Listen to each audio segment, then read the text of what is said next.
Whereas other pieces of media certainly have gained my attention with subverting expectations, giant webs of plot, or a complex and deeply characterized protagonist, Umberto Eco's The Name of the Rose was quite different. Just a few words about Umberto Eco, the author.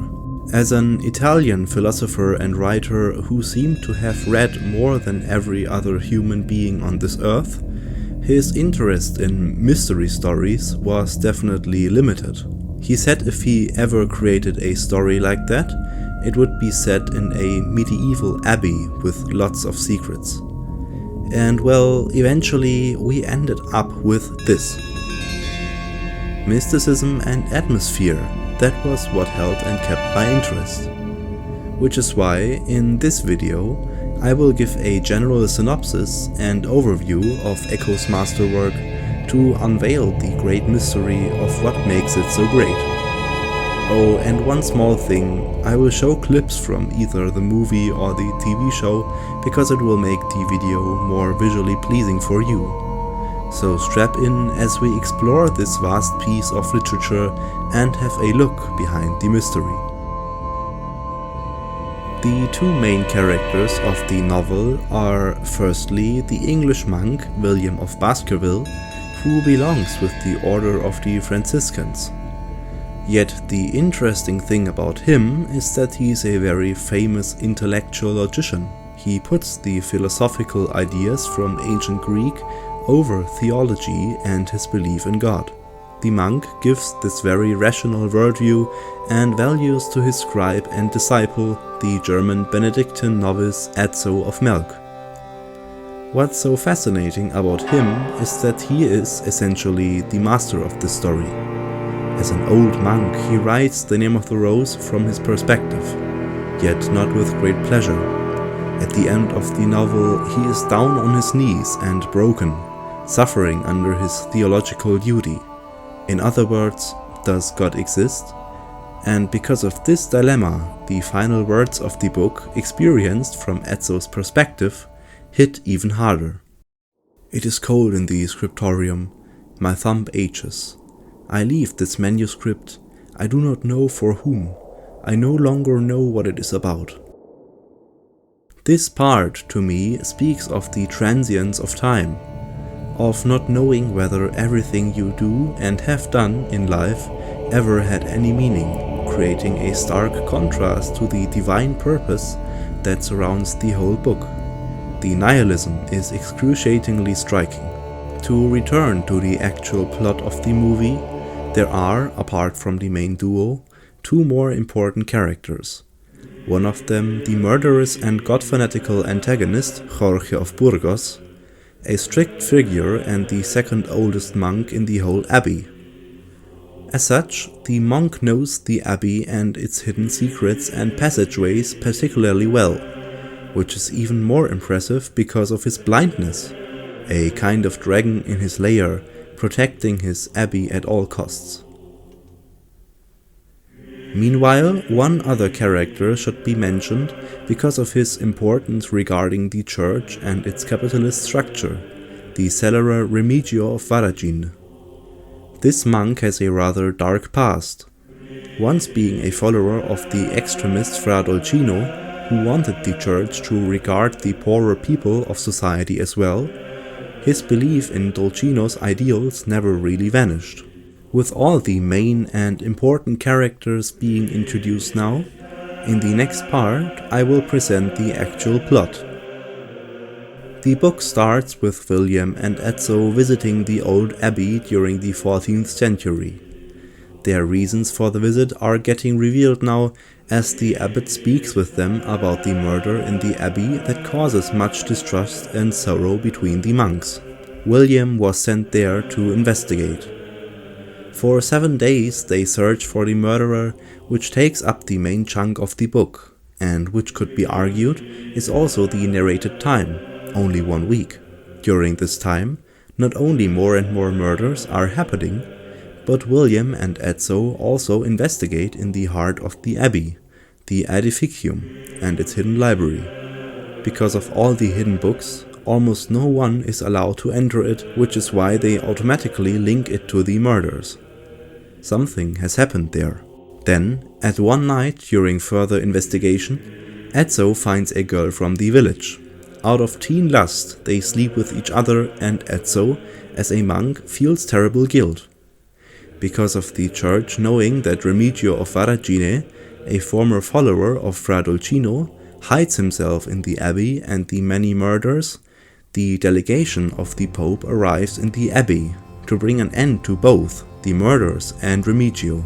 This further action drives our main characters to now end the murders once and for all.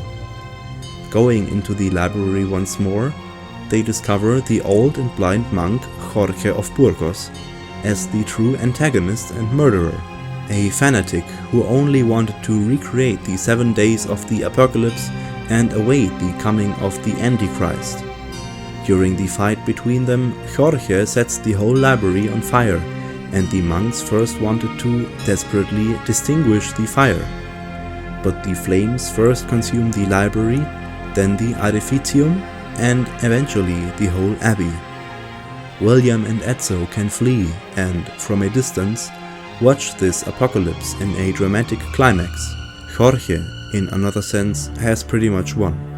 Now, with all that stuff that has happened, what can we actually learn from this? What are the themes and motifs that in a sense engulf the whole book? I will go about this in a very linear fashion to describe the themes so that it is understandable to you.